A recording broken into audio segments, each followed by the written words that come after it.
그래서 제가 이제 제 이름 소개할 때마다 이제 그 얘기를 합니다. 그 말은 잊지 말고 기도해 달라고.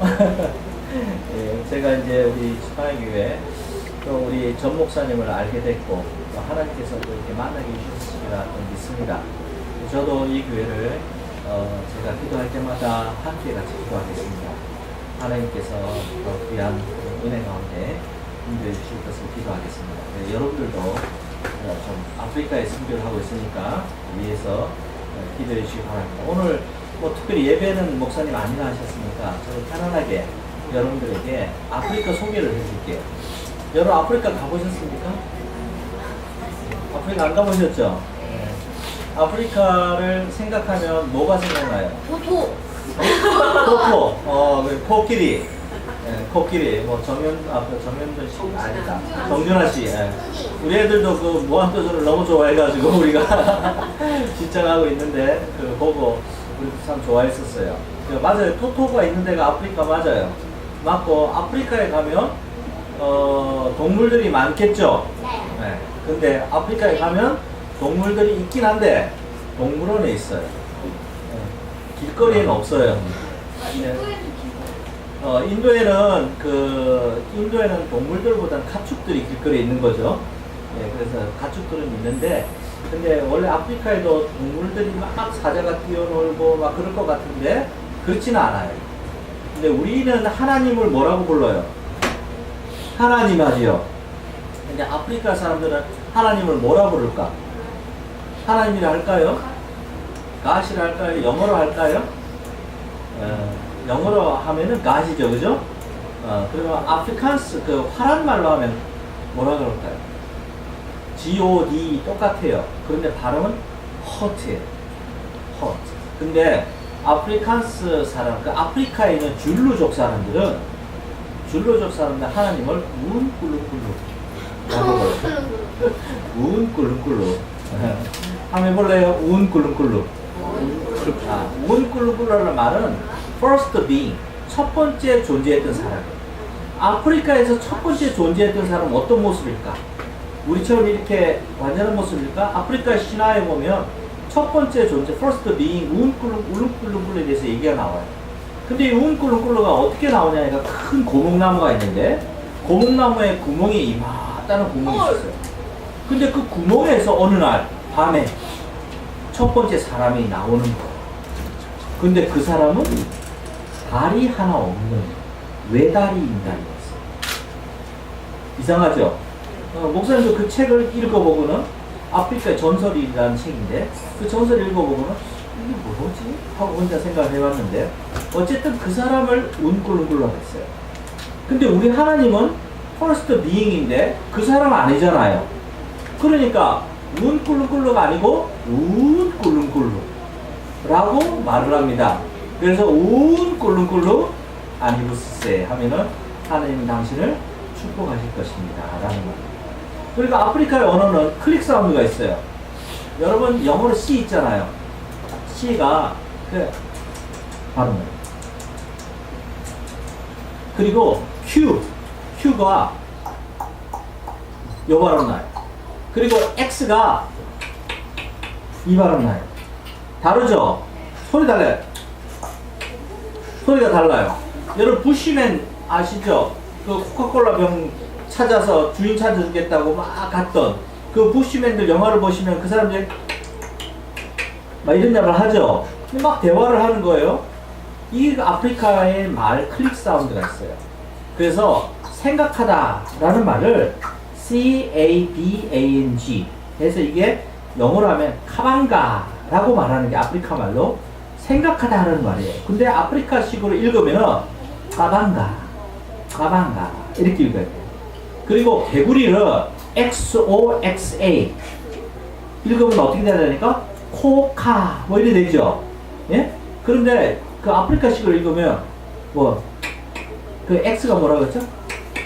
그러니까 코카 그리고 왈리스 시작하다. 재밌죠? 이게 아프리카 언어들이에요. 근데 오늘 아프리카를 소개해 드릴 텐데 여러분이 생각하는 아프리카하고 어떻게 다른지 한번 생각해 보십시오. 자, 오늘 간략한 역사인데요. 아프리카는 우리가 흔히 생각할 때 흑인들이 아프리카 전역에 다 있었을 거라 생각해요. 그러나 사실은 흑인들이 어디에 주로 있었냐면요. 여기 보면 빨간 점이 있죠, 위에. 빨간 점이 어디냐면 콩고예요, 콩고. DRC라고 부르는 콩고인데, 이 콩고가 자이레라는 그 큰 강이 있는데, 그 여러분 요번에 하여튼 그 병이 있었죠?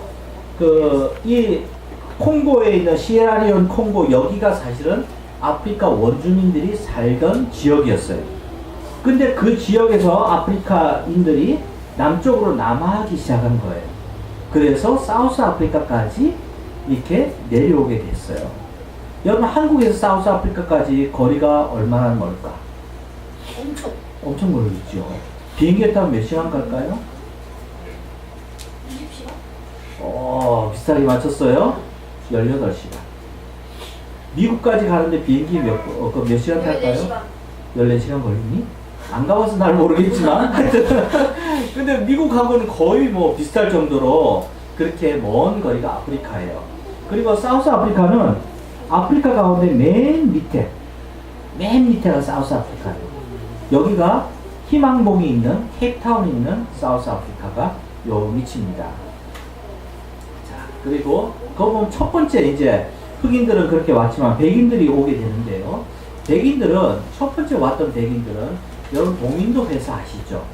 옛날에 너희는 이제 역사를 공부하면 알게 되는데, 동인도 회사라고 하는 회사가 전 세계 무역을 위해서 만들어진 회사인데, 무역을 하는 곳곳마다 이렇게 빙쇼한 지역마다 회사를 차려서 거기서 배들에게 뭐 선박에 물이라든지 음식이라든지 이런 것들을 공급해주는 그런 일들을 하면서 향료나 이런 무역들을 주도했던 게 바로 동인도 회사예요.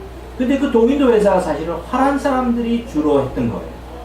그래서 화란 사람들이 처음에는 케이프타운, 인도를 가기 위해서는요, 유럽에서 아프리카 대륙을 타고 쭉 내려와서 케이프타운을 딱 지나서 이렇게 싹 가야 되거든요. 그러다 보니까 쭉 내려오다가 물하고 다 먹고 나니까 케이프타운에서 물하고 식량을 보급을 받았어요. 그러다 보니까 동인도 회사 사람들이 먼저 케이프타운에 들어와서 먼저 정착을 하게 됩니다. 그게 이제 첫 번째 사람들이고요. 그리고 두 번째 이제 들어왔던 사람들은 위그노우라고 하는 프랑스 개혁주의자입니다. 옛날 그 낭트 칙령이라는 게 있는데, 그거는 카톨릭과 개신교가 함께 잘 살도록 만든 그런 조약이었어요. 근데 이것이 없어지면서 프랑스에서 대대적인 개신교 박해가 일어나요.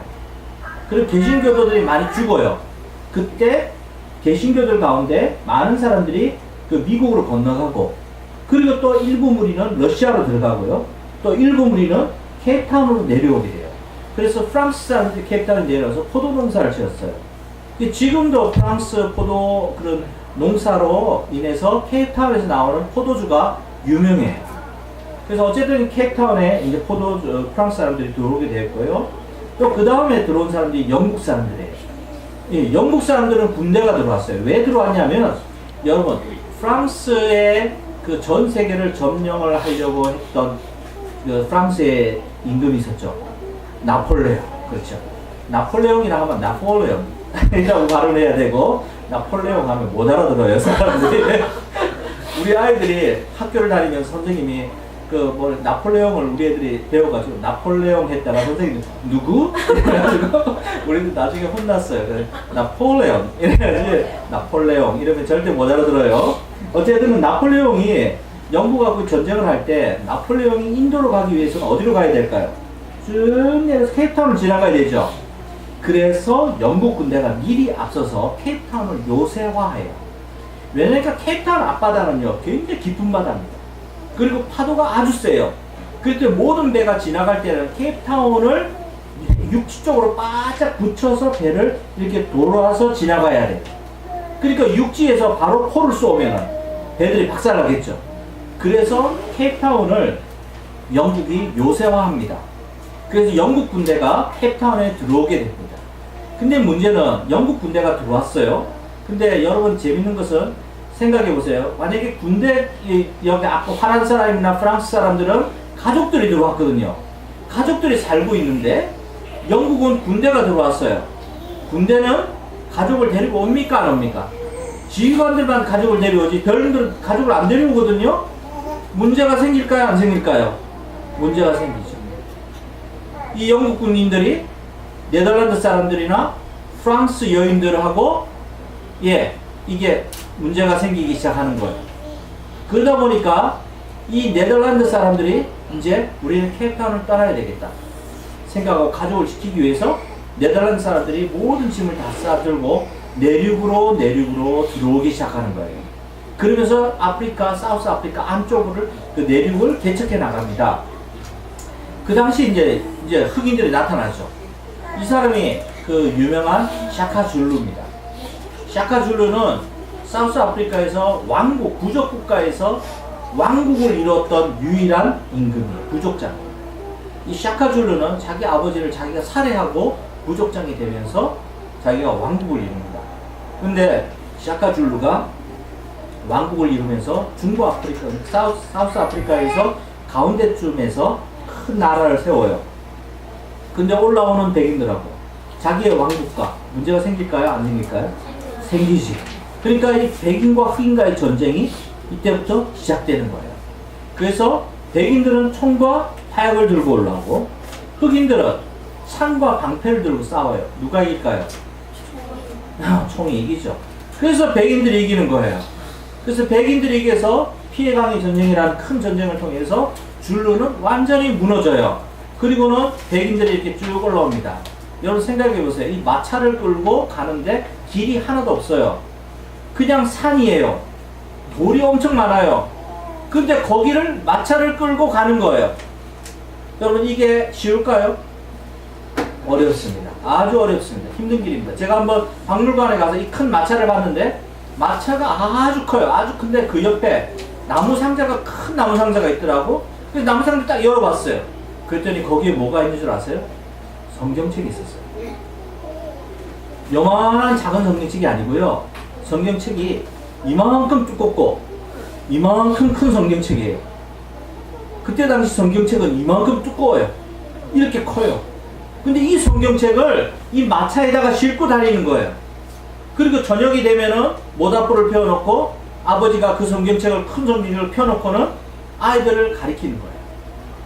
성경 말씀을 가리키는 거예요. 그러면서 신앙을 지키면서 이 사람들은 안으로 들어오면서 개척을 하기 시작합니다. 그리고 전쟁이 일어나죠. 이제 이거 백백간의 전쟁인데 문제는 들어와서 백인들이 막 개척해 나가다 보니까 발견하게 되는 게 다이아몬드, 금. 와, 대단하죠. 다이아몬드 여러분, 사우스 아프리카, 스타웃 아프리카라고 해서 사우스 아프리카에서 스타웃 아프리카 6호까지 나왔는데요. 그 다이아몬드 크기가 뭐 이만한 다이아몬드예요. 이만한 다이아몬드들이 막 나왔어요. 그러니까 이런 자원이 많은 것을 보고 영국 군인들이 가만히 있겠습니까? 아니죠. 영국 군인대가 올라오기 시작해요. 그러면서 이 화란 사람들하고 농민들과 영국 군인이 전쟁을 벌였습니다. 이게 앵글로 보호 전쟁이라는 전쟁인데요. 1차, 2차로 있는데 1차에는 보호, 그러니까 농민들이 이겨요. 그 네덜란드 말로 농민을 보호라고 말하거든요. 보호, 농민들이 이겨요. 그런데 2차 때는 영국 군대가 이겨요. 그 바람에 사우스 아프리카 전체가 다 영국의 식민지가 됩니다. 그 정치적으로 영국의 식민지가 돼요. 그런데 재밌는 것은 1948년도에 내셔널 파티라고 하는 내셔널 국민당이 이 정권을 이기게 돼 있어요. 예, 정권을 그러니까 투표를 해서 다수당이 돼버려요. 그래서 여당이 돼버려요. 그런데 이 내셔널 파티는 뭐냐면요, 네덜란드 사람들이 주축이 되어 있는 정당이에요. 재밌죠? 나라는 영국 나라인데 거기에 있는 최고 여당은 누구냐니까 이 네덜란드 사람들인 거예요. 영국의 정치를 아시는 분은 아실 거예요. 왕이 뭐죠? 있죠. 그러나 정치는 누가 합니까? 수상이 하죠. 그러니까 사우스 아프리카의 수상은 누구냐니까 네덜란드 사람인 거예요. 다수당이 수상을 하니까. 그러다 보니까 사실은 겉으로 보면은 영국 식민지인데 안에 들어가 보면은 네덜란드 사람들이 통치하는 나라가 사우스 아프리카가 됩니다. 그러면서 사우스 아프리카 사람들이 어떤 일을 하냐면 아프라테이트라고 하는 식민지, 그러니까 그 인종 차별 정책을 해요. 흑인들은 여기, 백인들은 여기. 근데 여러분들 이해해 주셔야 되는 게, 아까 처음에 이 그 네덜란드 사람들은 가족을 데리고 왔다 했어요? 안 데리고 왔다 했어요? 데리고 왔죠. 가족을 데리고 오면 가족을 보호해야 될까요? 안 해야 될까요? 해야 되는 게 당연하죠. 그러니까 가족을 보호하기 위해서는 어떻게 해야 될까요? 같이 섞어 놓으면 가족이 보호됩니까? 안 되죠. 분리해야 되는 거죠. 분리해야 되는 거예요. 그러다 보니까 이 사람들 생각 속에는, 먼저 결혼하면 안 돼. 흑백하네. 흑인하고 백인이 결혼할 수 있을까요? 아니요. 안 될까? 지금은 되지요. 그런데 있을 수 있잖아요. 그죠? 그러니까 미리 정치적으로 막은 거예요. 결혼법. 그리고 교육법. 우리 흑인 애들하고 백인 애들이 같이 공부한다. 있을 수 없다. 나누게 된 거예요. 왜냐니까 처음에 가족들을 보호한다는 마음으로 한 거예요. 여러분 세계 식민지를 쭉 보시면요. 포르투갈 사람, 그리고 프랑스 사람, 그리고 이 사람들이 주로 이제 스페인 사람들이 이제 식민지 했던 곳은 이제 혼혈 정책이 이루어졌어요. 다 섞어버려요. 왜냐하면 그 사람들은 가족들을 갔을까 안 갔을까? 가족들 안 갔습니다. 가족들이 안 들어간 식민지는요, 혼혈이 이루어졌어요. 그런데 가족들을 데리고 들어간 식민지, 영국, 내지는 네덜란드, 독일, 벨기에, 이런 곳의 식민지는요, 분리했습니다. 다 분리 정책을 했어요. 그래서 아파르테이트라는 분리 정책이 있었고요. 그 바람에 세계적으로 이렇게 흑인, 백인 나눴죠. 화장실조차도 나누고, 그 바람에 데모하고, 막 사람들이 죽어나가고 하는 이런 어려운 정치적인 역사가 있어요. 그러다가 한 명이, 이게 소년이, 6월 16일 날 데모하다가 총에 맞고 죽어요. 이 사진 때문에 사실은 이제 사우스 아프리카에 아파르테이트를 하면 안 된다. 라는 국제 여론이 형성이 되고, 그 바람에 만델라 대통령이 이제 들어오게 되죠. 그래서 저는 1996년도에 제가 사우스 아프리카 들어갔는데요. 만델라 대통령이 1995년도에 정권을 잡았어요. 그러니까 만델라 대통령이 정권을 잡자마자 그 다음 해에 제가 사우스 아프리카에 들어가게 됐어요. 지금도 20년 전인데. 어쨌든 만델라 대통령이 이제 정권을 잡게 되고, 그러면서 사우스 아프리카는 이제 흑백이 같이 어우러지는 세상이 되었어요. 그런데 어려움이 여전히 있어요. 뭐냐니까 빈곤의 어려움이죠. 여기에 처음에 사진은 흑인들이 사는 모습. 완전히 판자촌이죠. 그리고 옆에는 백인들이 사는 모습이에요. 여기 이렇게 살고 있어요. 우리 여기 시청 좀 되는 곳에서 백인들의 마을이 큰 이런 마을이 있고요. 여기 좀 평내 여기는 이렇게 흑인들 마을 사는 차 이렇게 산다고 생각해 보세요. 바로 이웃인데. 여러분 마음에 굉장히 힘들겠죠? 그래서 흑인들이 자살 많이 합니다. 너무 사는 것이 차이가 나니까. 근데 문제는 더 중요한 것은 그 안에 믿음이 없어서 그런 것이겠죠. 우리 하나님 앞에서의 자기 존재와 하나님께서 자기를 얼마나 귀하게 생각하신다는 걸 모르니까 자꾸 눈에 보이는 것을 비교하니까 마음에 실망감이 오고 좌절감이 오고 그래서 자살하게 되는 사람들이 많습니다. 어쨌든 이런 빈부간의 격차가 있고요. 또 하나 더 에이즈. 여러분 알아요 에이즈? 뭐예요? 맞아. HIV라고 하는 에이즈죠. 에이즈 바로 전 단계가 HIV이고 HIV 바이러스를 갖고 있는 사람은 나중에 이것이 에이즈로 병이 되고 나중에 죽게 되죠. 근데 사우스 아프리카는 10명 중에 그러니까 62%인가가 에이즈에 걸려 있어요. 10명 중에 6명. 그러니까 10명 만나면 그 가운데 한 6명은 에이즈를 갖고 있어요. 그래서 목사님도 교회를 개척하면서 저도 이제 교회를 개척하면서 많은 이제 성도를 이제 대하게 되는데 그 성도들 가운데 에이즈에 걸린 분들이 많았어요. 더 재밌는 것은 우리 집사람이 저희들은 결혼하자마자 남아공 갔거든요. 그러니까 남아공 가서 처음 우리 집사람이 이제 거기에서 아기를 낳았어요. 첫 아기를. 이제 우리 요만한 애인데 우리 애를 이제 막 이렇게 안고 다니고 하잖아요. 그러면 이제 우리 교회에서 이제 개척을 한다고 막 하니까 우리 교회 이제 주일학교 애들이나 이제 중고등부 애들이 우리 애를 봐주겠다 그러거든요. 그럼 이제 주거든요. 집사람이 이제 주일학교 막 하고. 그럼 이제 주일학교 했다고 이제 우리 집사람이 뭘 간식 줬냐니까 이제 막대 사탕. 주일학교 애들한테 딱 끝나고 나서 막대 사탕을 딱 줬어요. 근데 막대 사탕 막 빨다가 우리 애 입에 싹 집어넣고 또 자기 팍 빨다가 집어넣고 막 빨다가 싹 집어넣고 우리 집사람이 그걸 보고 난 뒤에는 아 이거 안 되겠다. 그래서 막대 사탕을 딱 안 하고 그냥 사탕을 줬어요. 예, 캔디. 아무 딱 깨물어서 딱 해가지고 우리 집사람이 그걸 보고는 돌아오면서 얼마나 그 아이들 실질적으로 폐렴이나 폐결핵 아니면은 뭐 에이즈 이게 너무 많거든요. 많은데 그런 가운데 아이들이 자라는데 그렇게 하는 거예요. 그러니까 얼마나 힘이 들었겠습니까? 우리 집사람이 처음에 와서는 뭐 오자마자 뭐 할 것 없으니까 그 뭡니까 그 회충약 있죠. 그거 먹였어요. 회충약 먹이고 그러다가 이제 막 눈물로 기도하다가 나중에는 이제 하나님께 맡기고 그냥 이제 마음을 포기했죠. 근데 지금까지 건강하게 요번에 와서도 신체검사 받았는데 아무 문제가 없었어요. 어쨌든 이제 이런 그 질병이 아주 심각한 곳이 사우스 아프리카입니다. 여기 이제 에이즈 이제 분포도인데요. 빨간색이 그 에이즈가 얼마나 많이 있는지를 나타내는 거예요. 그러니까 보세요. 아프리카 가운데도 사우스 아프리카가 가장 심하죠. 여러분 HIV 그 WHO라고 세계 보건기구 있잖아요. 그 홈페이지에 들어가서 보시면 알아요. 사우스 아프리카를 인근한 나라 레소토 그리고 지금 그 여기 보츠와나 옆에 있는 스와질랜드, 사우스 아프리카 이 네 나라가 가장 에이즈가 퍼센테이지가 높은 나라로 나와 있어요. 그리고 이제 문제는 크라임, 이제 범죄입니다. 사우스 아프리카 총을 들고 다닐 수 있거든요. 마음대로 총을 가지고 있어요. 그러다 보니까 쉽게 범죄를 저질러요. 그래서 여기 보면 레이트가 나오는데요. 여기 중요한 거는 뭐 이렇게 살인이 이게 여기 나오는 47명 돼 있어요. 이게 매일 47명이 살해되는 겁니다. 매일 47명. 그러니까 10일 지나면요 470명이 죽습니다. 그렇죠? 그래 되는 거죠. 예, 100일이 지나면 4,700명이 죽습니다. 살인입니다. 머더죠. 여기 사우스 아프리카가 그래서 아주 심각합니다. 사실은. 이런 범죄가 아주 높은 것이고요.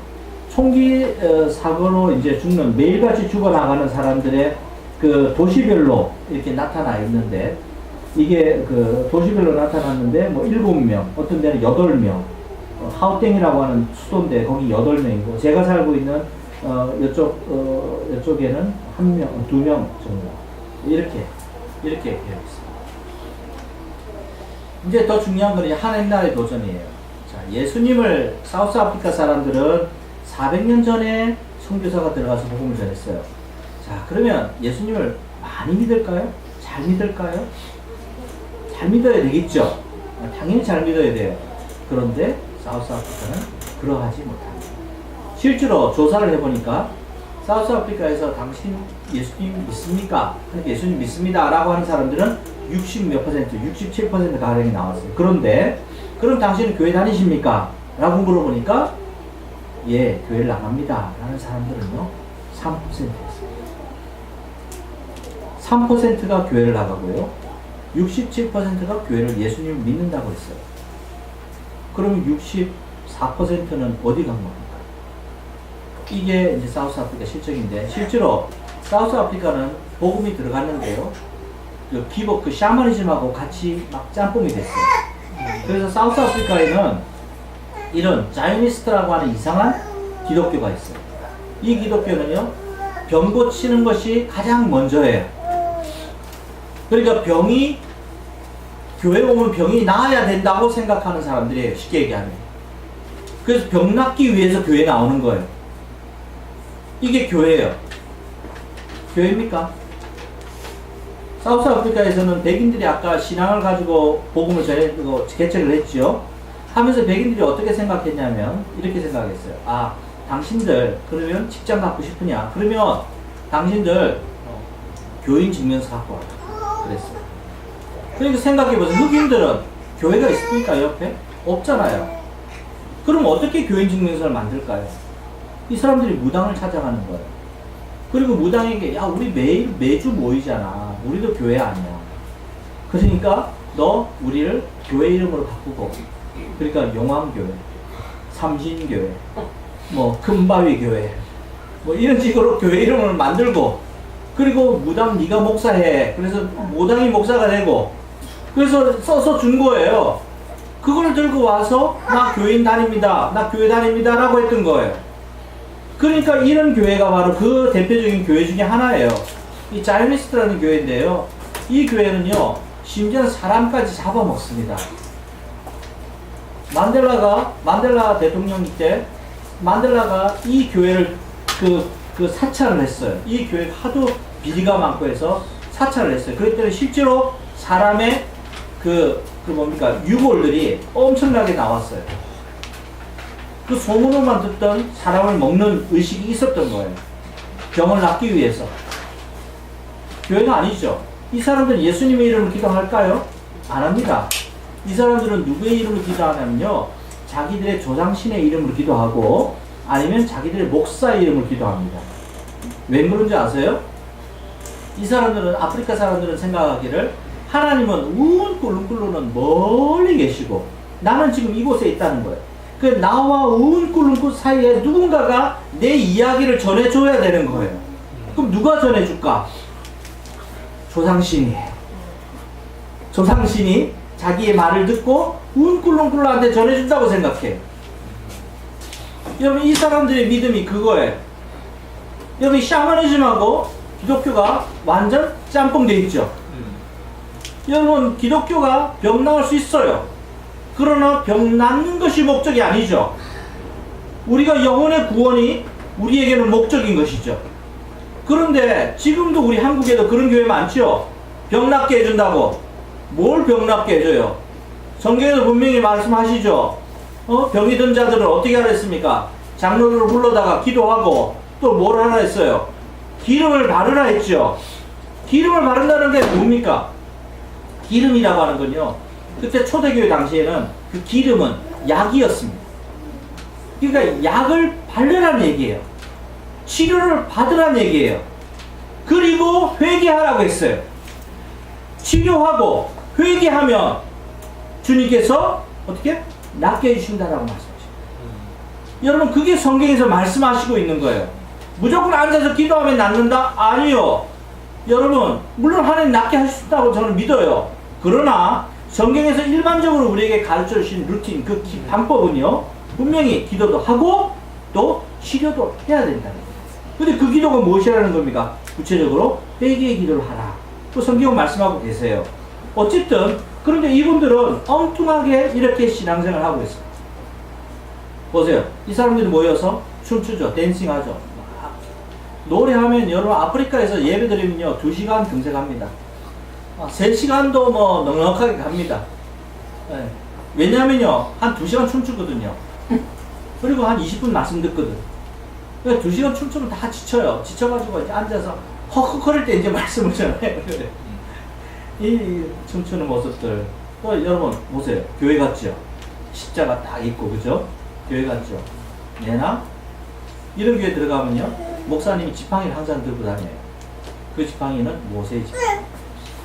귀신을 쫓아내는 아주 힘이 있는 능력의 막대기입니다. 어쨌든 그런 교회들이에요. 어때요? 보세요. 주교들. 비숍 같죠? 그죠? 카톨릭 뭐 그런 거 같지 않아요? 이런 교회들 마찬가지다. 그런 교회. 어때요? 수녀 같죠? 근데 모양만 그러고 이 사람들 역시 신앙은, 믿음은 그렇지 않습니다. 주일날 기다리는 모습. 제복을 입고, 그죠? 이 사람들 보세요. 이게 예배 드리는 모습이에요. 왜 지붕이 없을까요? 지붕이 있으면 자기의 기도를 못 듣는다 생각해요. 지붕이 없어요. 그 기도를 저렇게 하고 세례도 줍니다. 어디서 공권 있어가지고요, 세례도 주고요. 병들면 무조건 세례 받아요. 세례가 무슨 힘이 있다고 생각을 하는가 봐요. 그래서 세례 받아서 병 나으려고 하기도 하고요. 세례도 주기도 하고요. 이 보세요. 이게 홀리 워터라고 해서 거룩한 성수라는 그런 말인데, 성수를 만들어서 목사님이 거기다 뭘 넣는지 모르겠어요. 뭘 넣는지 모르겠어요. 온갖 걸 다 집어넣어가지고 그거를 예배 시간에 와서 막 마시라고 줘요. 근데 그것을 사먹기 위해서 돈을 얼마나 써야 되는지 아세요? 제가 한 번은 주일날 이제 토요일날 제가 신방을 하고, 토요일날 신방하고 전도하고 이제 딱 교회당에 앉아 있는데, 예배당에 앉아 있는데 우리 성도 한 명이 요만한 이 종이를 하나 들고 왔어요. 팜플렛을. 그래서 딱 요만한 팜플렛을 하나 들고 와서 목사님 보세요 하고 주시는 거예요. 딱 보니까 거기 뭐라고 적혀있냐면요. 기도해 드립니다. 여자를, 그러니까 그 사랑의 문제 5만원, 알코올 문제 10만원, 직업이 없는 분 20만원, 병 낫기를 원하는 분 15만원. 여러분 이렇게 쫙 적혀 있어요. 마치 이거 메뉴판처럼. 그걸 들고 와서 목사님 이걸 가야 될까요 말아야 될까요 라고 저한테 묻는 거예요. 그래서 제가 그랬죠. 가지 마라. 그 찢어버리고 갈 생각하지 마. 그게 사우스 아프리카의 기독교의 모습입니다. 그 목사들이 그렇게 하는 거예요. 홀리워터를 만들어서요. 돈 받고 먹이고. 심지어는 뱀도 막 하기도 하고요. 온갖 이게 이제 거룩한 성례식이라고 성결의식이라고 해서요. 이게 그 성경에도 우슬초에 그 우슬초에다가 그 물을 묻혀서 이렇게 뿌리라고 하는 그 말씀이 있거든요. 구약에 그 말씀처럼 그 뭡니까 빗자루에다가 물을 묻혀가지고 막 뿌려요. 뿌리면서 이제 깨끗하게 만든다고 하는 그런 예식을 하고 있는 거예요. 행진도 하죠. 수백 명이 모여서 행진합니다. 그리고 여기는 무당들이에요. 무섭죠? 무당들이 여전히 무서워요. 왜냐하면 무당들은 지금도 그 사우스 아프리카에서 시골 마을에 들어가면요. 무당과 추장이 민사재판권이 있어요. 형사재판권은 없지만 민사재판권이 있어요. 그래서 이웃간의 소송 내지는 강간죄까지도 사실은 민사소송을 합니다. 사우스 아프리카. 그래서 그 무당하고 추장이 앉아있다가 그 너는 너에게 뭐 닭 2마리 갖다 줘라. 뭐 염소 1마리 갖다 줘라. 뭐 이런 식으로 결정을 해줘요. 그러니까 무당들이 힘이 있어요. 이 사람은 점을 보는 무당이고요. 이제 인양가라고 하는 이 사람은 이제 약을 허벌리스트죠. 약을 만들어요. 한의사하고는 다른데 어쨌든 약을 만드는 그런 무당. 그리고 이게 마운틴 보이즈라고 해서 성년식이 있어요. 성년식을 하는 소년들이 매 6월, 7월 사우스 아프리카 겨울에 6, 7월이 겨울인데 그때 되면 산에 올라가서 성년식을 합니다. 근데 이때 되면은 많은 교회들이 힘들어요. 왜냐면 이 성년식을 할 때 산에 올라가서 뭘 하냐면 온갖 귀신 숭배하는 걸 배우거든요. 그리고 마약, 술, 담배, 그리고 온갖 더러운 거 다 배우거든요. 한 달 동안 산에 올라가서 지내는데 그런 거 다 배워서 내려와요. 그러니까 이 사람들이 교회에 들어와서 어떻게 하겠어요? 이게 문제가 되죠. 멀쩡한 교회 청년들도 여기 한번 갔다 오면 눈빛이 바뀌어요. 그리고 목사 알기를 굉장히 우습게 생각하고 말하는 게 정말 이상하게 바뀌어요. 이게 지금 문제인 거죠. 어쨌든 사우스 아프리카의 배경을 제가 쭉 설명해 드려요. 여러분 사우스 아프리카의 기독교가 이게 바른 것 같아요? 아닌 것 같아요? 아니에요. 정말 아닙니다. 그래서 아프리카는요 여전히 복음이 필요한 곳입니다. 여러분 그런데 한국에 와서 보니까 한국도 그런 곳이 많아요. 미안하지만 한국도 그런 게 많아요. 우리가 정신 바짝 차려야 돼요. 그 눈 정말 부릅뜨고 말씀이 무엇인지를 봐야 되고요. 그리고 그 말씀에서 우리에게 가르쳐 주시는 것이 무엇인지를 분명히 보지 못하면요. 우리도 이렇게 믿음 생활 할 수 있다는 거죠. 믿음 생활이 아니죠. 우상 숭배를 할 수 있는 거예요. 근데 감사한 거는 저는 4년 전에 가자마자 제가 16년 사역을 했을 때 16년 사역하고 난 열매가 나름대로 하나님께서 은혜를 주셔서 교회들이 몇 군데 개척이 됐었어요.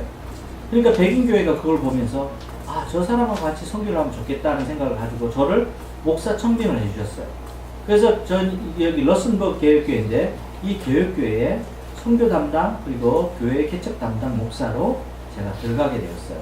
그래서 이 교회에서 사역을 했습니다. 이 교회가 156년 된 교회입니다. 그러니까 굉장히 오래됐죠. 156년 된 교회. 사우스 아프리카의 개혁교회들 가운데서 아주 오래된 교회 중에 하나예요. 어쨌든 이 교회에서 이제 사역을 하게 됐는데, 여기 있는 우리 목사님들인데, 우리가 다른, 여기 가운데 있는 흑인 목사님 교회를 우리가 방문했을 때, 우리 같이 식사하면서 찍은 사진입니다. 그래서 사실 흑인 목사님은 우리 교회 목사님이 아니고, 그 이웃교회 목사님이고요. 그리고 저와 그리고 저 옆에 가운데 계시는 분이 이제 후어스 목사님이고, 옆에가 이제 해리 목사님인데, 이 목사님들이 이제 저와 함께 사역을 하고 있는 목사님들입니다. 근데 요쪽 끝에 목사님은 작년 담당 목사님이시고, 그 가운데 목사님이 신학교 담당 목사님이고, 저는 이제 교회 개척하고 선교 담당 목사입니다. 그래서 이제 제가 저에게 맡겨주신 일은 사우스 아프리카의 그 러슨버그라고 하는 그 지역에, 그 지역에는 우리 교회, 러슨버그 개혁교회가 할 수 있는 선교와 그리고 교회 개척에 대해서 이제 저에게 다 위임해 주셔서 제가 그 일을 교회를 대신해서 이제 하게 되었습니다. 이건 이제 우리 교회, 저와 함께 사역을 했던 우리 사역자의 모습이고요. 이것도 이제 우리 같이 이제 사역하고 있는 지금 교회 개척하고 있는 공간이라는 우리 사역 신학생입니다.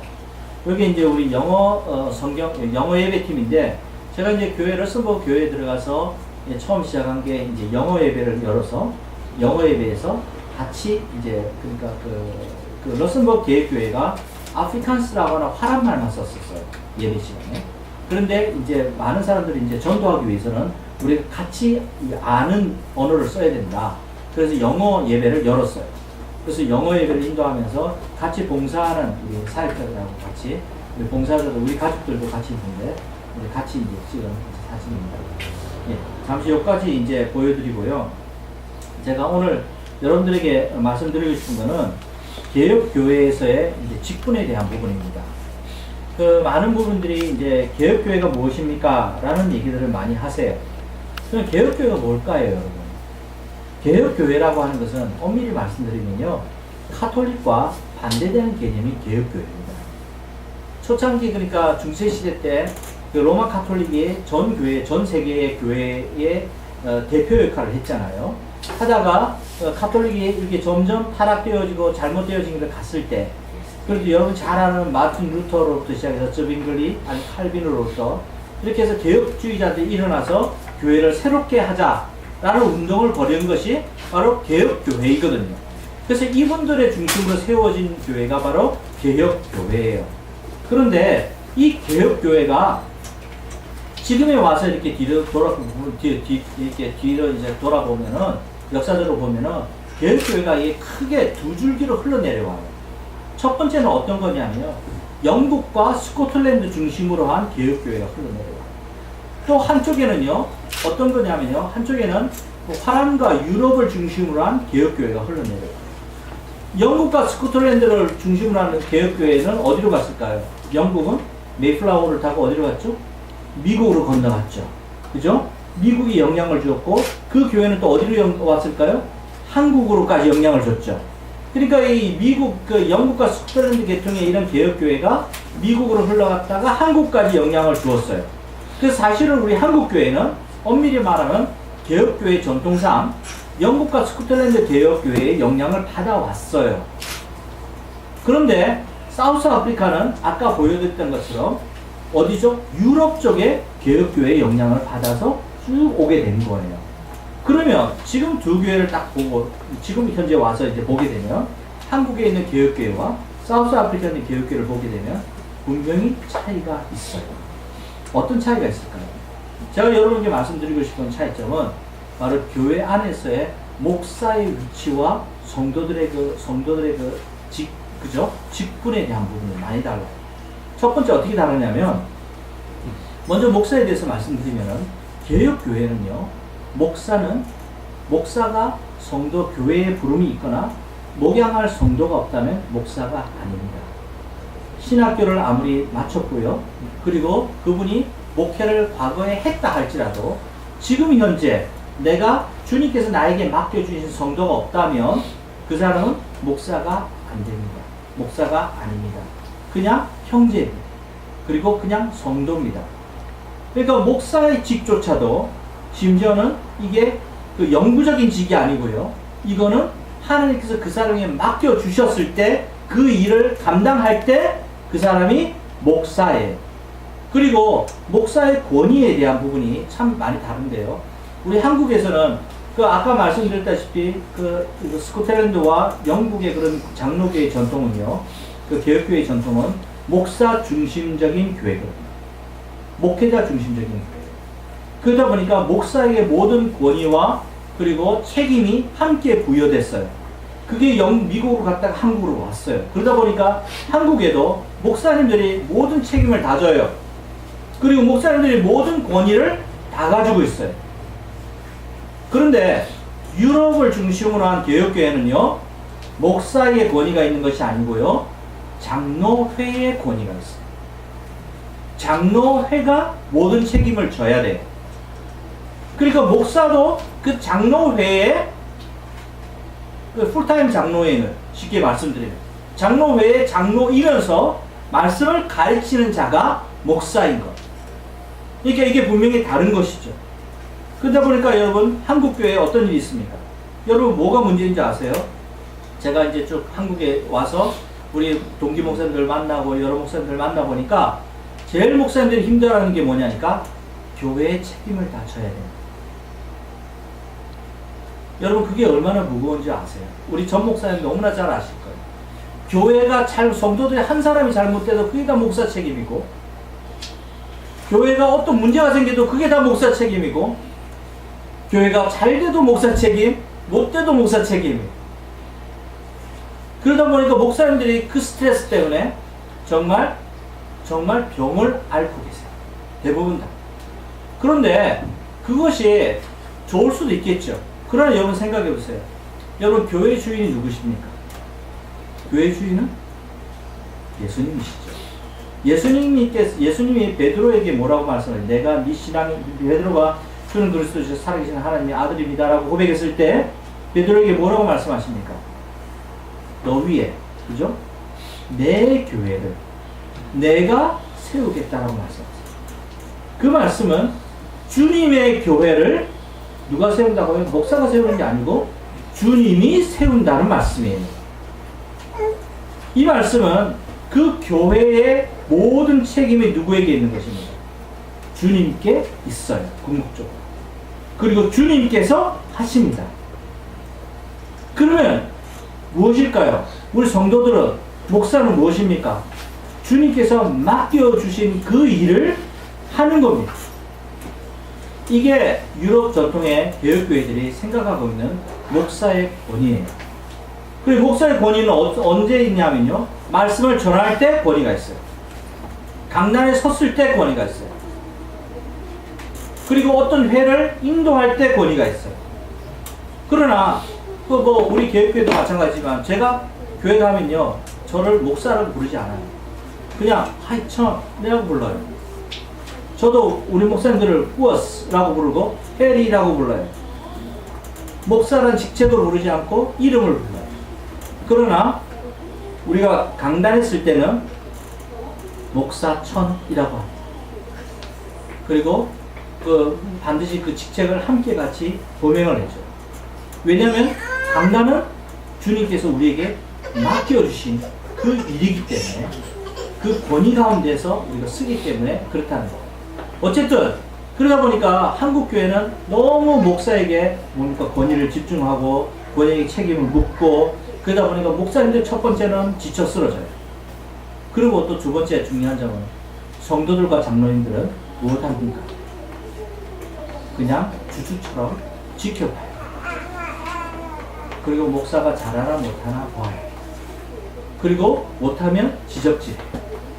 그쵸? 목사가 이것도 못해, 저것도 못해. 아니면 심지어는 목사 가족까지 들먹여요. 사모가 이래 저래. 여러분 이거는 정말 잘못된 모습이에요. 여러분 교회라고 하는 것은 공동체예요. 주님께서 이 교회를 우리에게 주신 것은 공동체로 주신 거예요. 우리 많은 한국에 있는 성도들이 있잖아요. 좀 착각하고 있는 것이 교회를 내가 선택했다라고 생각해. 교회를 내가 선택해서 나왔다라고 생각해요. 그러나 성경 어디에도 그런 말씀은 없어요. 사실은요, 에베소의 말씀을 통해서 보면은 우리 주님께서 태초에 우리를 지명하시고요, 우리를 아시고 우리를 예정하시고 선택하셔서 이곳에 보내신 거예요. 교회는 우리의 운명이에요. 여러분 사우스 아프리카에 있는 우리 성도들, 개혁교회 성도들은요, 교회를 운명같이 받아들여요. 그래서 내가 이 교회에 출석하고 내가 이 교회에 온 것은 하나님께서 나를 이 교회에 보내신 것이에요. 그래서 이 교회에 유익이 없다 하더라도 내가 그 유익을 쫓아온 것이 아니에요. 내가 하나님의 사명을 쫓아서 이곳에 온 것이에요. 그렇기 때문에 이곳에서 사실은 우리 성도들이 더 하나님의 뜻을 쫓는 삶을 살아가는 것이 우리 하나님께서 가장 원하시는 교회의 모습이에요. 그렇기 때문에 여러분, 교회 되어지는 일들은 목사에게 책임이 없습니다. 사실은 우리 모두의 책임이에요. 우리 모두가 함께 책임져야 하는 것이. 한 번은 이런 일이 있었어요.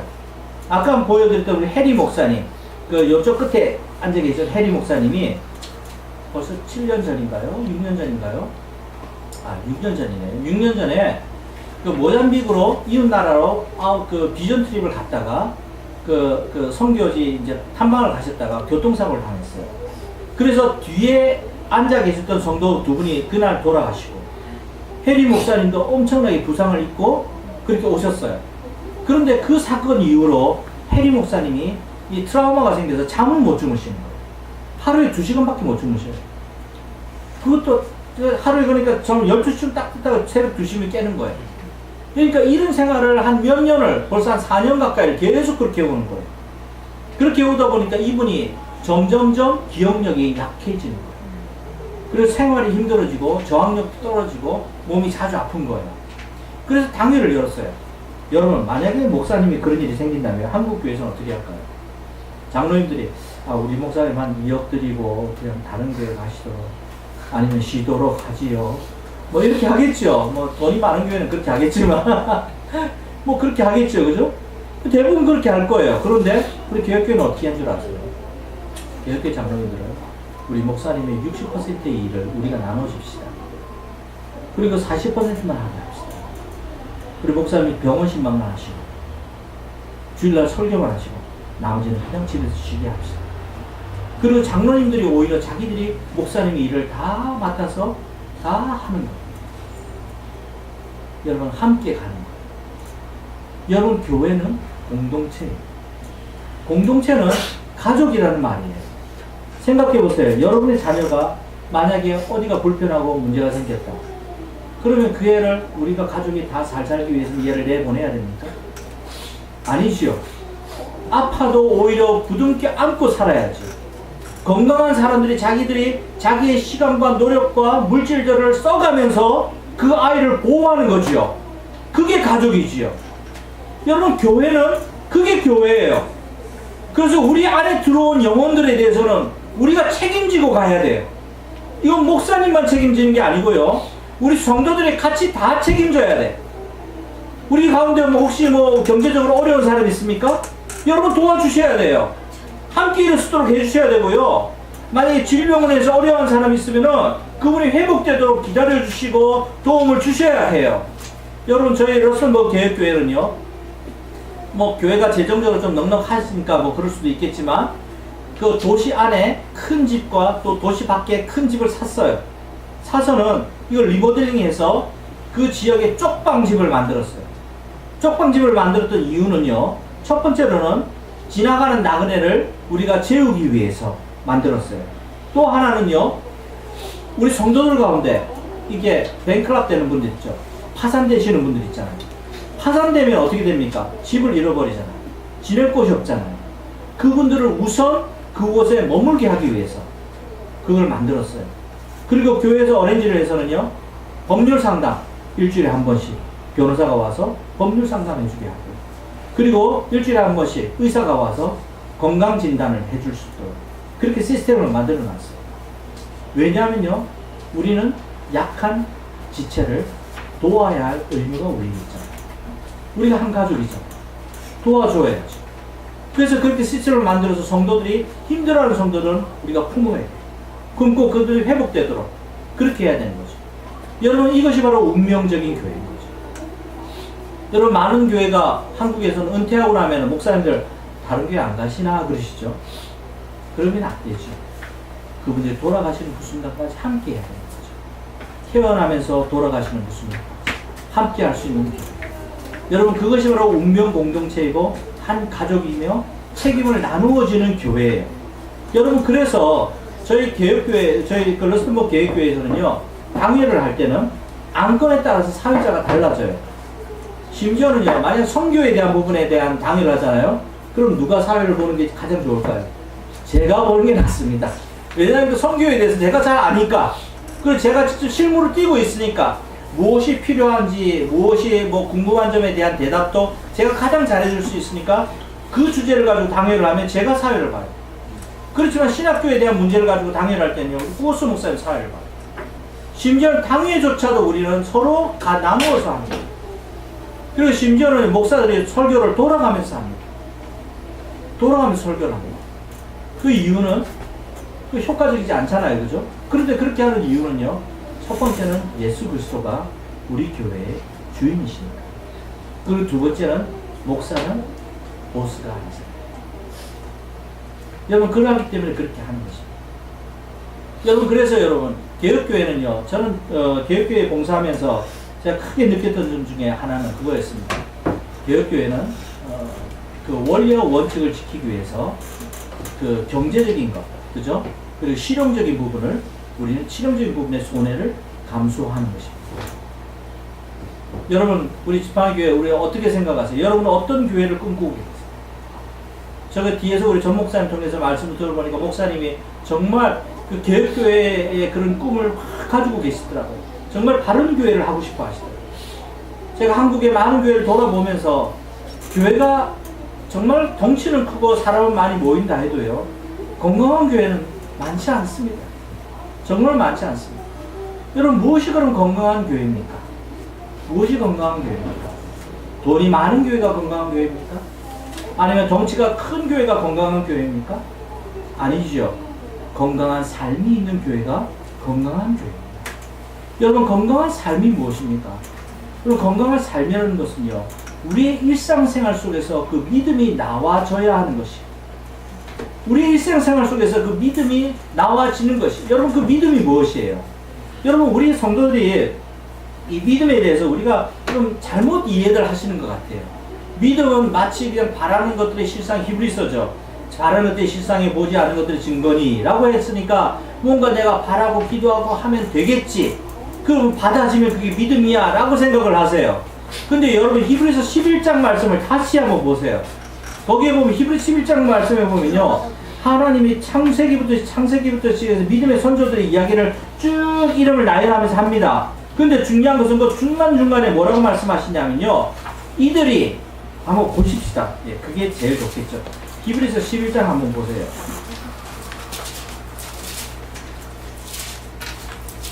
히브리서 11장 13절 말씀 한번 보세요.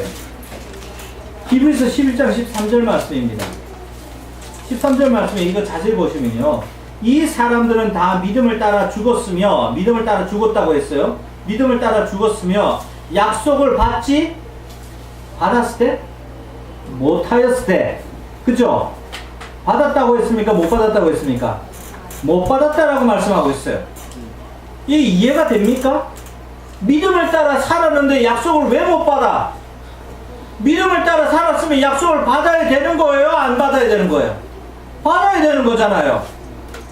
그러면 여러분, 이 받지 못했다는 말은 무슨 말이에요?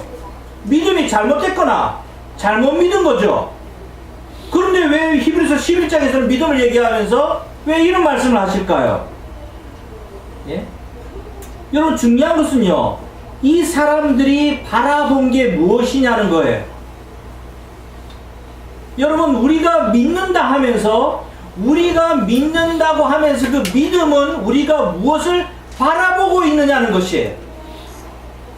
만약에 이 히브리서에 나오는 이 믿음의 우리 선조들이 우리가 이 세상에서 바라보는 것처럼 우리 아들 대학 들어가고, 내가 사업 잘 되고, 내가 병 낫고, 아니면 무슨 뭡니까?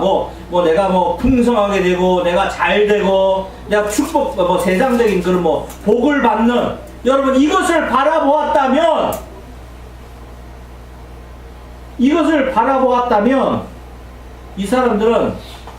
이 사람들이 받지 못했다라는 말은 맞지가 않습니다. 그런데 재밌는 것은요, 그 다음에 나오는 말씀들이에요.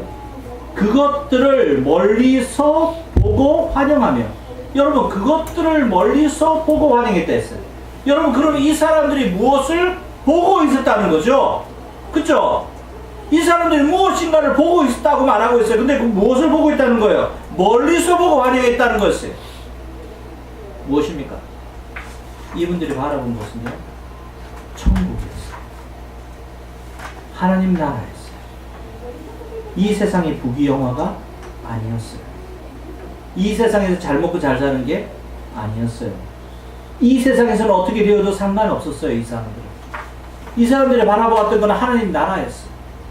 그렇기 때문에 이 사람들은 그것을 히브리서는 믿음이다라고 말하고 있는 거예요. 근데 우리는 믿음을 어떻게 이해합니까? 세상의 부귀영화가 믿음으로 잘못 오해하고 있죠. 그래서 여러분 결국 이분들은 뭐라고 합니까? 이 땅에서는 외국인과 나그네 인이었다라고 말하고 있어요. 만약에 이 사람들이 이 세상의 부귀영화를 바라보았다면 이 사람들은 마지막에 이렇게 말했을 거예요. 이 땅에서는 주인이었고, 그쵸? 다 가진 자였다. 이렇게 말했을 거예요. 그러나 성경은 그렇게 말씀하지 않다는 거예요. 여러분 여기에 분명한 차이가 있어요. 우리의 믿음이 무엇인가?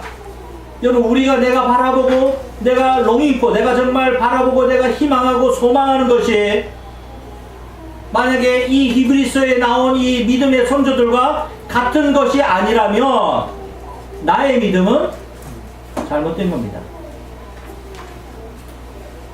여러분 제가 러셀버그에 사회 가면서 홈레스 피플 그러니까 그 노숙자들 사역을 좀 했어요. 왜냐니까 그 러셀버그는요 광산지대거든요. 그러니까 백금문이 나오는 광산지대예요. 일자리가 굉장히 많아요. 그러다 보니까 많은 사람들이 몰려와요. 그런데 일자리는 한정적이에요. 그렇죠? 그러다 보니까 많은 사람들이 거리에 내몰려 있어요. 그러다 보니까 노숙자 사역이 필요해요. 그 노숙자 사역을 했어요. 오랫동안 계속 했는데 지금도 하고 있지만 노숙자들 사역을 하면서 제 마음에 늘 그런 의문이 있었어요. 하나님, 믿음이 이들에게 무슨 그 영향력이 있나요? 내가 복음을 전하고 예수님 믿으라고 하지만 이 사람들은 지금 당장 사먹을 밥이 없어요. 정말 아무것도 없어요. 이 사람들에게 내가 예수님 믿으면 천국 간다는 것이 무슨 의미가 있나요? 제 마음에 굉장한 회의가 있었어요. 여러분 어떻게 생각하세요? 여러분 이 세상에서 우리가 정말 굶어 죽는다면 예수님 믿는 것이 의미가 있습니까? 여러분 솔직하게 한번 생각해 보세요. 내 마음에 그게 의미가 있나요? 제 마음에 그런 회의가 들더라니까요. 그래서 제가 한동안 기도를 했습니다. 기도하면서 말씀 보면서 그러면서 이제 버뜩 드는 생각이 그래도 결국 예수님 믿고 천국 가는 것밖에 없다. 제가 여기 나오게 된 것이 사실은 저희 어머니 아버님이 갑자기 병이 앓으셔서 급하게 이제 나오게 됐는데 아버님이 전혀 아프지 않으시다가 갑자기 중병을 앓으셨어요. 그 바람에 이제 제가 그 소식을 듣고 집사람을 먼저 보내서 아버님을 요양하게 하면서 제가 안에서 이제 뒷정리를 하고 들어오게 됐는데 그때 마음이 굉장히 불안했어요. 하나님 어떻게 할까요? 제가 신학교를 공부하면서 아버님을 집을 나와서 한 번도 제가 아버님을 모시지 못했거든요. 제 마음에 그게 늘 부담이었는데 시골에 계신 아버님이 너무 마음이 힘들었었어요. 그래서 기도하면서 하나님 어떻게 할까요? 저 한 번도 못 모셨는데요. 하면서 참 힘들어했는데 어느 날 밤에 제가 말씀을 보는 가운데 그런 생각이 들었어요. 하나님께서 말씀해 주시는 것에 천국이 훨씬 낫다는 것이. 여러분 제가 우리 아버님에 대한 그 불안한 마음을 그 우리 하나님께서 말씀해 주시는 그 천국이 낫다라는 그 말씀을 들으니까 제 마음이 정말 놓이더라고요. 차라리 천국 가시는 게 더 낫죠. 이 힘들고 어려운 세상 속에 사시는 것보다 저 천국에 우리 하나님 아버지 계신 곳에 가시는 게 훨씬 낫죠. 단지 제가 내가 아쉽고 좀 섭섭한 게 있어서 그렇지 그게 훨씬 낫죠. 여러분 궁극적으로 우리 인생의 삶에 있어서 여러분 그 해답은 천국인 것입니다. 여러분 그래 우리 믿음의 결국이 무엇입니까? 바로 천국입니다. 여러분 천국에 대한 소망이 정말 중요해요. 여러분 가운데 천국에 대한 소망이 혹시 없는 분은 안 계세요? 뭐 이 세상 좋으니까 이 세상 너무 좋다 이러고 어떤 분은 그러더라고요. 뭐 분당 옆이 천당이다 이러면서 그런 얘기도 하던데 많죠. 먹을 것도 많고 뭐 누릴 것도 많죠. 그러니까 이 세상이 다인 것 같이 생각되죠. 그러나 여러분 한번 누려보고 한번 해보세요. 여러분 그거 가운데는요 마음에 불안함만 있고 그리고 그 마음에 공허함만 쌓여요. 그러나 여러분 우리가 아침에 일어나서 주의 말씀을 보면서 그 말씀 속에서 그 풍부함 가운데 한번 들어가 보시면 여러분 하루 종일 우리 하나님의 은혜가 우리를 붙잡고 있는 것을 우리가 보게 됩니다. 여러분 그 믿음의 근원, 믿음의 중심이 무엇입니까?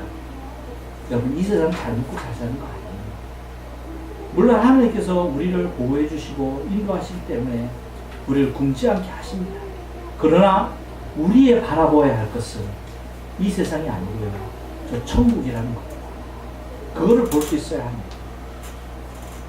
여러분 어쨌든 여러분 우리가 정말 신앙의 본질에 들어가게 되면요. 결국은 우리에게는 천국 소망밖에 없다. 여러분 교회가 무엇을 바라보면서 가야 되겠습니까? 여러분 우리 교회 장로님들, 우리 개혁교회 장로님들은요. 정말 열심히 일합니다. 세상에서도 열심히 일하십니다. 어떤 분은 자동차 이거 뭡니까 정비공이세요. 그래서 열심히 자동차 고치세요. 어떤 분은 보험회사 보험회사 다니세요. 열심히 보험회사를 다니세요. 그러면서요 저녁 되면 이분들이 또 이 가방을 들고 열심히 성도의 집을 신방합니다. 개혁교회 장로님들은 열심히 일하면서 열심히 교회에 봉사합니다. 그러다 보니까 장로님들이 임시직이거든요. 임명직이거든요. 2년마다 한 번씩 이렇게 바뀌어요, 장로님들이. 그러니까 2년 하고 나면 장로님들이 장로 안 하려고 해요.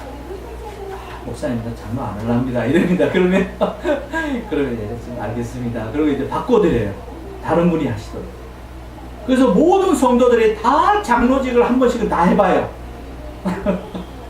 그렇지만 그분들이 영원한 장로는 아니에요. 재밌죠? 우리 집사들도 마찬가지예요. 집사들도. 그리고 더 재밌는 거, 우리 개혁교회에서는요, 여성들에게 직분을 안 줍니다. 그러면 여성들은 일 안 합니까? 아니요. 더 열심히 일합니다. 개혁교회에서는 가족별로 일합니다. 심지어 우리 당회를 하면요, 장로님들이 있으면요, 그 옆에 사모님들 같이 앉아 계세요. 가족들이 같이 앉아 있어요. 그러면서 당회를 해요. 그러면서 장로님들 가운데 좀 혈기가 있는 분들이 계시잖아요. 말하려고 탁 그러면 옆에 사모님이 여보 그러면 사모님이 딱 붙잡고 계시니까 이 장로님들은 그냥 이렇게 주중을 남기도 하고 막 또 흥분하면 부인이 데리고 나가요. 그냥 데리고 나가서 밖에서 어떻게 정리해서 들어와요. 그래서 어차피 당회를 해도 이렇게 가족들이 함께 해요. 봉사를 해도요 가족들이 같이 봉사해요. 아까 제가 영어 예배 우리 사역팀 소개해드렸잖아요. 사진 보셨죠? 우리 가족 다 들어가 있고요. 그리고 꾸어스 목사님 가족도 들어와 있고요. 그리고 우리 성도 우리 장로님 우리 시몬 장로님 그 가족 들어와 있고요. 몇몇 가족들이 같이 들어와서 같이 봉사해요. 그러면 아이들도 함께 봉사하고 그 봉사하면서 그 가운데서 가족이 봉사하는 모습이 여러분 참 좋거든요. 가족들이 함께 살아요. 여기에 우리 개혁교회의 모습. 또 중요한 것은요. 장로회는 철저하게 교회의 그런 신방과 성도들의 신앙과 그리고 훈련과 교육에 집중하고요. 그리고 집사회는 교회의 모든 재정적인 운영과 그리고 교회 행사들에 대해서 집사회가 다 해요. 그 집사회들이 지명받은 분들은 매 주일 이제 딱 예배 마치고 나갈 때 되면 그 교회 문 앞에서 이렇게 헌금 바구니를 들고 서 있어요. 그럼 성도들은 일단 헌금을 이제 예배 시간에 하고, 그리고 나가면서 또 헌금을 해요. 그거는 구제 헌금. 그 집사회는 그 구제 헌금을 다 모아다가 이제 가난하고 힘든 성도들 살펴보면서 그걸 이제 그렇게 사용을 하게 돼요. 이제 그런 모습을 갖고 있습니다. 여러분 교회라고 하는 것은요, 우리 한국은 너무 교회를 기업적으로 이해를 하세요. 기업이나 아니면 사회나 장사하는 것처럼 사업하는 것처럼 생각하세요. 그러나 여러분 교회는 사업처가 아니고요. 교회는 공동체예요. 교회는 가정이에요. 가족이에요. 그래서 하나님께서 여러분을 이 교회에 보내시고 이 교회에 함께 하신 데는 틀림없이 하나님의 뜻이 있어요. 그럼 여러분 무엇을 우리가 해야 될까요? 그 뜻을 쫓아가는 삶을 살아야 돼요. 그럴 때 비로소 우리는 하나님의 뜻을 이루고 하나님 나라를 이루는 그런 우리의 삶이 될 줄 믿습니다.